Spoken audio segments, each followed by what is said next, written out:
So the Daniel Whitfield School, let me read my notes here. The school was servicing Sylvan Lake with a small white frame building, and what this article says was a drab interior built at a cost not to exceed $300. First day of school, May 22nd, 1852.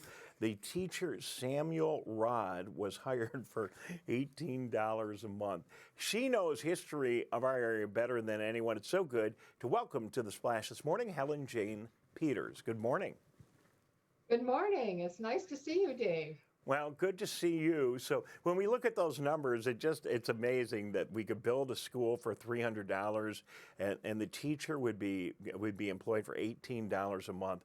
You know, it kind of is as one of the indications of how things have changed so much over the last century or two. And that's why it's so good to have people like you that keep an eye on the history of our community and keep us aware of it. That's right. And I'm trying to keep our history, our Sylvan Lake history about our school and about our community up to date. And you're right, that first school was in on Orchard Lake Road between Middle Belt and Telegraph. And it was the land was donated by Daniel Whitfield. And that was the first school. Then the second school came along in 1894. And that was started out as a one-room schoolhouse, and then they added another room, and then they added more. But in 1927, they found out they needed a bigger school. And so that's the one I'm going to talk about today, the third school. All right. Well, I was so fascinated by the story of the original. Thank you for letting me divert. The reason we're talking about this today is we've got an event going on this week involving the cornerstone from that third school. Why don't you tell us what's going on this week and just fill in the gaps wherever you want, Helen Jane Peters. Okay. Well, the school stopped teaching children in 1991. And the school sat empty for over 20 years. And finally, they decided to raise the school, to tear it down, which was a very, very sad time for all of us that attended Whitfield. I started in kindergarten in 1944, and I ended in 1953, 52, Mm-hmm. sixth grade, and then went on to junior high and high school. Well, the school sat empty for 20 years and then they decided to raise it. I did tell you that. So at that time, I'll show you some pictures of the raising of the school. Okay. Can you see that, guys? I think, yeah, good. I love it. And the man at the top is Mr. Chuck Johnson. Okay. And he was the in charge of the demolition. And at that time, he came back one time to open up the cornerstone, but he took it away again. And I said, Mr. Johnson, that really belongs. That's a picture of it.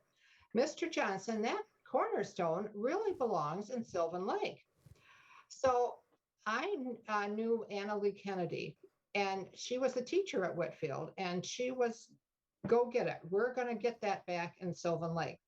And so Anna Lee Kennedy happened to know Doris Smith, who knew Mr. Johnson. So the three of us went to Mr. Johnson's business and politely asked him if we could bring that back to Sylvan Lake. And he gave us the cornerstone and the contents. So not only was this cornerstone in the building during those years, but as you can see, there's a little crack in the top of it. It contained artifacts from that time. Is that correct? That is correct. And this is the box. I think I sent you a picture of that. Sure. Yep, we're looking at it. Yep, we're looking at. There you go. Thank you. And it has a lid that comes off, and it was filled. There we go. That's a Whitfield chair too. Mr. Neff gave me a set of a table and chairs, which we love. We use them in our house. And when we opened the lid, here were artifacts going back to 1851, when a group of people met at a home and decided they wanted to build a school. So Helen So, Jane Peters is with us, historian for Sylvan Lake. Unfortunately, we only have limited time here this morning, but quickly tell us what was in there, and then I want to learn about what's going to be happening on Thursday as it relates to that cornerstone. okay. Well, this was our third school. And there. Yep.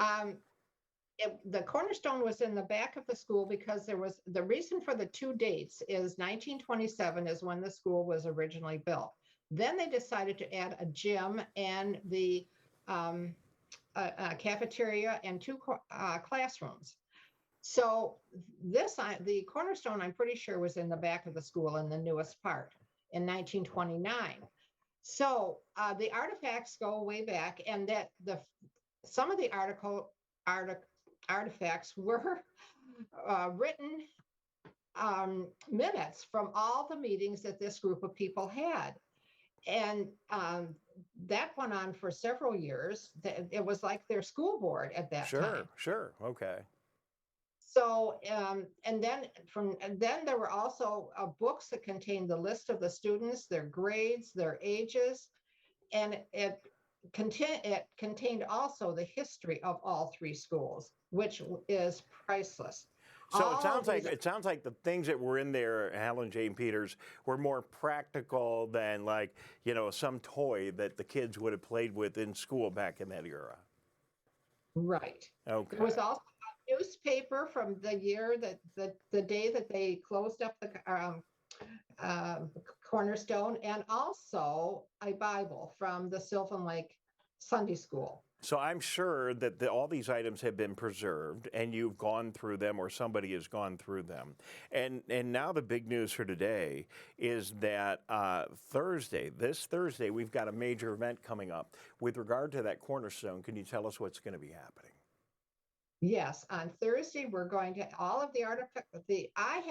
First of all, I had everything scanned, and so we will preserve those forever, I hope. Sure.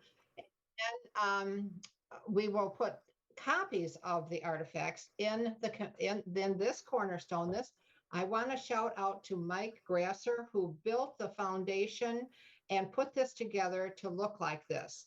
So we'll lift off that top, we'll put the copper box in filled with copies of the artifacts, and Mike will cement it back together. He Excellent. built it. And so people can come witness this on the second, right? Or the third, which is Wednesday. And tell us, we got to go, but tell us exactly where all this is going to be happening and when, so people can come by and be a part of it. Oh, I would love to have, especially students from Whitfield.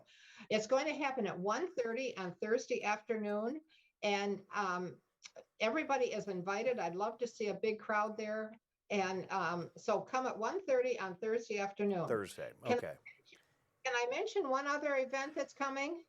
Very briefly, Helen Jane Peters, we need 3 hours for you, but I do have to move along, but yes, of course. On Thursday, November the 10th, we're going to talk about letters that Mr. Husted, this is the Whitfield principal, yes, wrote to the World War II veterans. And these are his letters that he wrote to them. And then they wrote back, and we distributed the letters to the veterans in 2012. So most of them have been returned to the original writers of the letters. But so you're going to share all that. That'll be at your next presentation, which happens at 7 o'clock, November 10th. People can come by. That'll be happening at the Sylvan Lake Community Center, I presume. Our cameras will be there. We'll capture it all. But, watching Helen Jane Peters on TV and seeing her in person, it's just not the same. So we invite people to come out. We'll keep reminding them. We'll make some promos, let everybody know what's going on. I got to go. I appreciate your time this morning. It's so good to be with you, and I look forward to seeing you again in person real soon. Thank you very much. Thanks for everything you do to continue to maintain the history of Sylvan Lake.